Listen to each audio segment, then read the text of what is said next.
Hi everyone, Lewis Perret here. My presentation today will be on the learning theory Constructivism. These are my personal beliefs about learning and teaching. My ideal classroom is one in which students have the ability to impact their own learning. Students should be given the opportunity to make valuable contributions to their education with the guidance of the teacher. Once a student leaves a class of mine, my hope is that they are left with more knowledge about the content of the subject and the world that they live. Students should want to be engaged in the content they are learning because it is being presented to them in a way in which it is informative and engaging.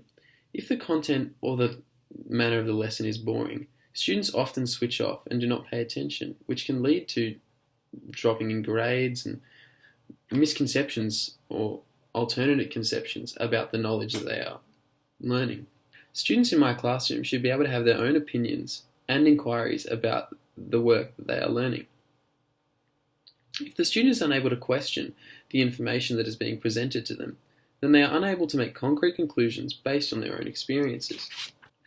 Here are the major features of constructivism and how they align with my personal beliefs. Learning is an active and effective process, and students learn through active participation in learning and social classroom activities. In constructivism, students are made to rely on previous knowledge and experiences in order to form and construct new understandings. The learner is made to make connections through past experiences and varying cultural factors. And this is how they align with my beliefs. My belief is that students should be captivated in what they are learning. This allows better knowledge retention and more engaging learning experience. Students should feel comfortable in expressing their opinions and giving feedback on information learned in class without fear of backlash from teachers or classmates. Students should be able to use their own experiences to craft their own interpretations of the new information that they are reading. Or this quote, in fact, was something that stuck with me throughout my research. Tell me and I forget, teach me and I may remember, involve me and I learn.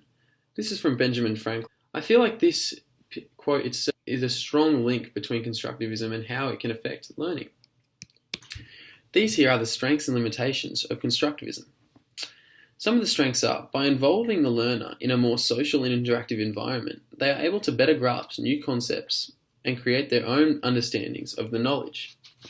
By using the learner's past experiences in order to craft new knowledge, the learner has a far better hold on what the information is actually telling them, which in turn allows them to give a more informed and genuine opinions and answers in class discussion. By learning in a more active and social environment, the students are given the freedom to make connections through their own past experiences and various cultural factors.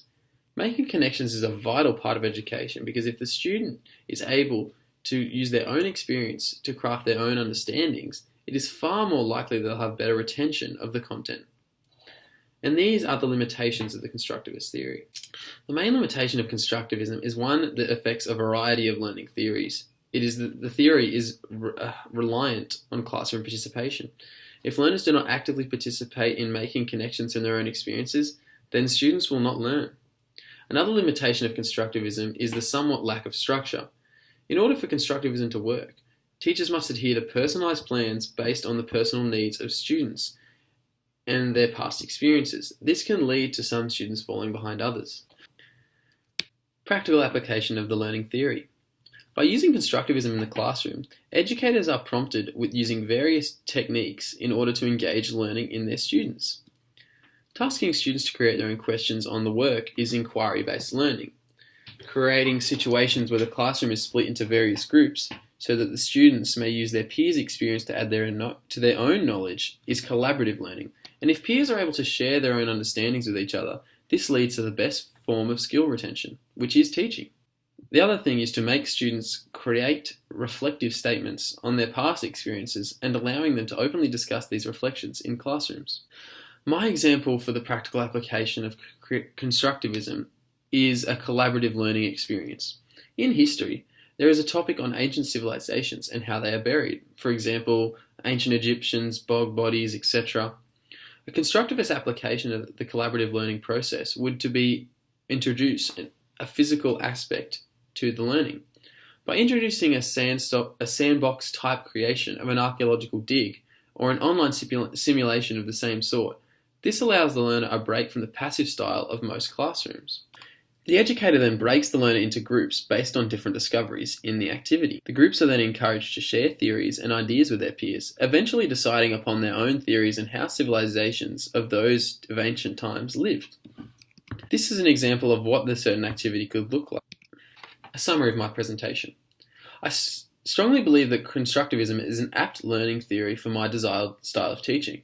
And learning is an active process, and with the acknowledgement of learner development first and foremost, learning can move beyond the classroom and into a wide range of opportunities.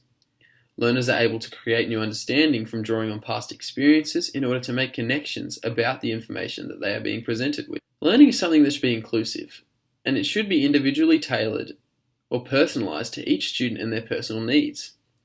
While having a couple small limitations, Constructivism is an extremely strong and effective learning theory. These two next slides are my reference list. Throughout my research that I went through for this presentation, I touched on a number of different types of information. I went through journals, books, university thesis statements, various web articles from trusted sources such as the Australian Institute of Teaching and Learning. And I feel like all of these definitely benefited me in creating my own understanding of what Constructivism is and how I can use it to align with my personal beliefs of teaching. I feel like I never really had too many discrepancies with the Constructivism theory. I would like to thank you everyone for tuning into my presentation.